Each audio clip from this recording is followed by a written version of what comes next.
تحریر کے الفاظ ہیں، حصہ 6 صحابہ کرام کا راستہ۔ عبداللہ بن مسعود فرماتے ہیں، جو راستہ اختیار کرنا چاہتا ہے وہ صحابہ کے راستے پر چلے۔ حذیفہ بن یمان کہتے تھے، فتنوں سے بچنے کا راستہ سنت کو مضبوطی سے پکڑنا ہے۔ اور پھر اس کے فوراً بعد رہنمائی کا اگلا باب کھلتا ہے، حصہ 7 ائمہ فقہا کی رہنمائی۔ امام مالک، اس امت کی اصلاح اسی چیز سے ہوگی جس سے اس کی ابتدا ہوئی۔ امام شافعی، جب تم اختلاف دیکھو تو سنت کی طرف لوٹ جاؤ۔ صحیح۔ ان اقوال کو سن کر ایک بہت ہی دلچسپ خیال ذہن میں آتا ہے۔ اگر آج کل کی ٹیکنالوجی کی زبان میں بات کریں تو یہ بالکل ایک فیکٹری ریسیٹ کی طرح محسوس ہوتا ہے۔ یہ فیکٹری ریسیٹ والی بات اس پورے مسئلے کا سب سے بہترین حل بیان کرتی ہے۔ دیکھیں، جب آپ کا اسمارٹ فون بہت زیادہ ایپس انسٹال کرنے سے، اب وائرس آنے سے، یا کرپٹڈ فائلوں کی وجہ سے ہینگ ہونے لگتا ہے نا، اسکرین رک جاتی ہے، تو آپ اس کا حل یہ نہیں نکالتے کہ اس میں مزید نیا کوڈ لکھنا شروع کر دیں یا کوئی اور ایپ ڈاؤن لوڈ کر لیں۔ بالکل، اس سے تو فون مزید خراب ہوگا۔ صحیح۔ آپ جانتے ہیں کہ نظام اس حد تک الجھ چکا ہے کہ اب اسے ٹھیک کرنے کا واحد طریقہ یہ ہے کہ تمام بعد میں آنے والی تبدیلیاں، اپ ڈیٹس اور الجھنوں کو مٹا دیا جائے اور واپس اسی اوریجنل آپریٹنگ سسٹم پر جایا جائے جس پر وہ فون فیکٹری سے بن کر نکلا تھا۔ زبردست، یعنی واپس اصل حالت پر۔ بالکل۔ اور امام مالک کا یہ مشہور قول کہ اس امت کی اصلاح اسی چیز سے ہوگی جس سے اس کی ابتدا ہوئی، دراصل اسی فیکٹری ریسیٹ کی گہری حکمت ہے۔ جب اختلافات کی کثرت ہو، جب ہر شخص اپنی الگ تشریح پیش کر رہا ہو اور حق کو باطل گڈمڈ ہو جائیں، تو واحد محفوظ راستہ یہی ہے کہ واپس اس خالص ترین اور سادہ نقطۂ آغاز کی طرف لوٹ جایا جائے جہاں یہ دین اپنی اصل حالت میں موجود تھا۔ یہ بات منطقی طور پر تو 100% درست لگتی ہے، لیکن ذرا رکیے، یہاں ایک ایسی الجھن ہے جس نے مجھے واقعی سوچنے پر مجبور کر دیا ہے۔ وہ کیا؟ مطلب ہم نے مان لیا کہ تاریخ ہمیں آئینہ دکھاتی ہے، ہم نے جان لیا کہ فرقہ بندی تباہی ہے اور یہ فیکٹری ریسیٹ کا طریقہ بھی موجود ہے، لیکن اگر یہ سب کچھ اتنا ہی عیاں اور واضح ہے تو اربوں کی آبادی رکھنے والی انسانیت بار بار صدیوں سے اسی ایک جال میں کیوں پھنستی آ رہی ہے؟ یہ ایک بہت ہی گہرا سوال ہے۔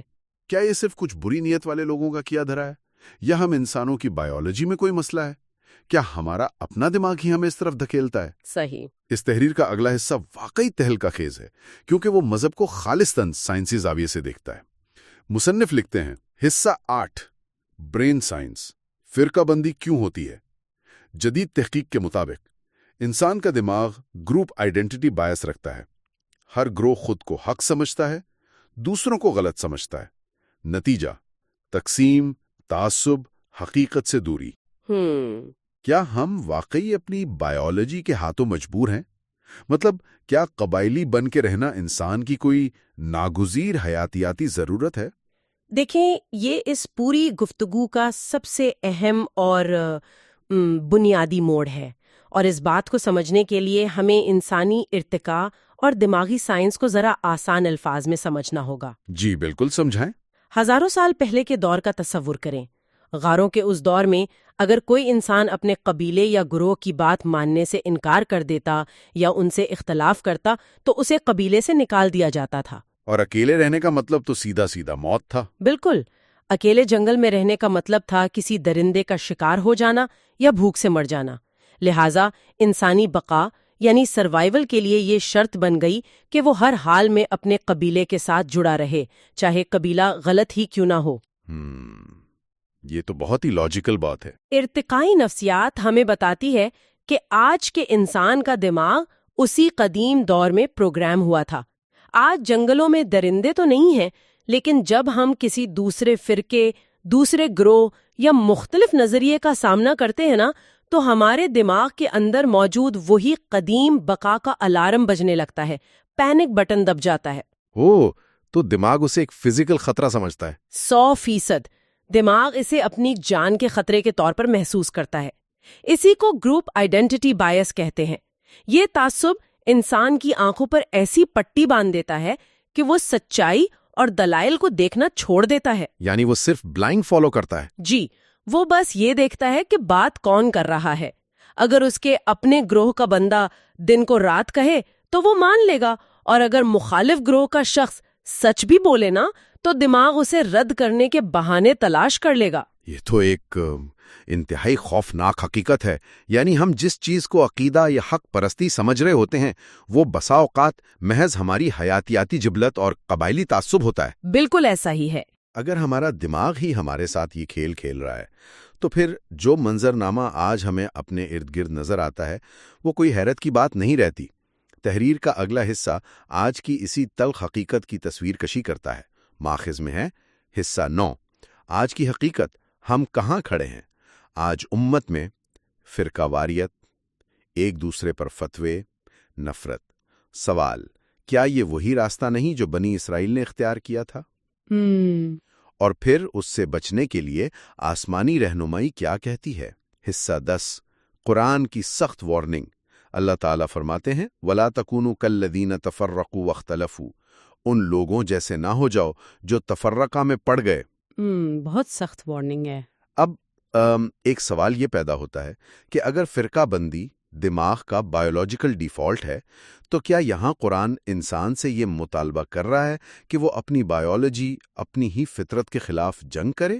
یہ ایک اہم سوال پیدا کرتا ہے، اور دیکھیں بالکل یہی دراصل اصل امتحان ہے۔ امتحان کس طرح؟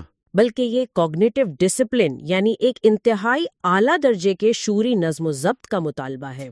شعوری نظم و ضبط۔ یہ انسان کو دعوت دے رہا ہے کہ وہ اپنے جانوروں والے قبائلی رویے اور جبلت سے اوپر اٹھے۔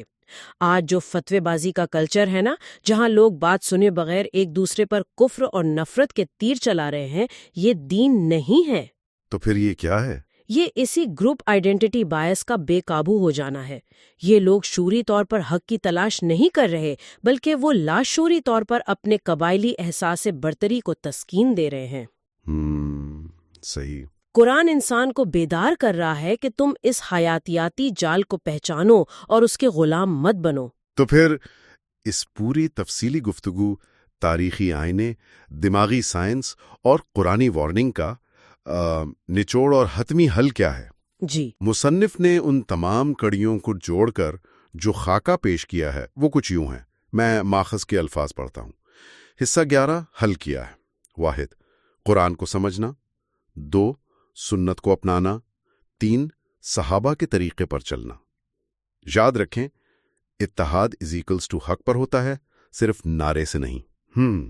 اور اس سے پہلے کہ ہم تحریر کے حتمی اختتام کی طرف بڑھیں، اس ساری تحقیق کی روشنی میں ایک نہایت گہرا نقطہ ابھر کر سامنے آتا ہے۔ وہ کون سا نقطہ؟ اگر ہمارا دماغ قدرتی طور پر قبائلی تعصب کی وجہ سے ہمیں دوسروں سے کاٹنے اور تقسیم کرنے کی طرف دھکیلتا ہے، تو پھر حقیقی روحانیت اور اخلاقی تربیت محض چند ظاہری عبادات ادا کر لینے کا نام ہرگز نہیں ہے۔ تو پھر اصل روحانیت کیا ہے؟ شاید سچی روحانی تربیت اس اندرونی کشمکش، اس خاموش جہاد کا نام ہے جس میں انسان اپنے ہی دماغ کے تعصبات پر قابو پاتا ہے۔ اپنے ہی خلاف ایک جنگ؟ بالکل، جس میں وہ خود کو اس بات سے روکتا ہے کہ وہ اپنے ہی جیسے خدا کو ماننے والوں کو اپنا دشمن یا کسی دوسرے گروہ کا فرد سمجھ کر نفرت کا نشانہ بنائے۔ اصل بیداری یہ ہے کہ انسان لیبلز کی سیاست سے بالاتر ہو جائے اور تعصب کی اینک اتار کے خالص حق کا متلاشی بن جائے۔ تو اس سب کا اصل مطلب کیا ہے؟ مطلب یہی نہ کہ ہمیں شعوری طور پر خود کو بیدار رکھنا ہوگا؟ 100% جاگتے رہنا ہوگا۔ اور اسی انتہائی سنجیدہ اور فکر انگیز موڑ پر آج کے اس تجزیے اور تحریر کے وہ آخری الفاظ سامنے آتے ہیں جو کسی کو بھی ایک طویل سوچ میں مبتلا کر دینے کے لیے کافی ہیں۔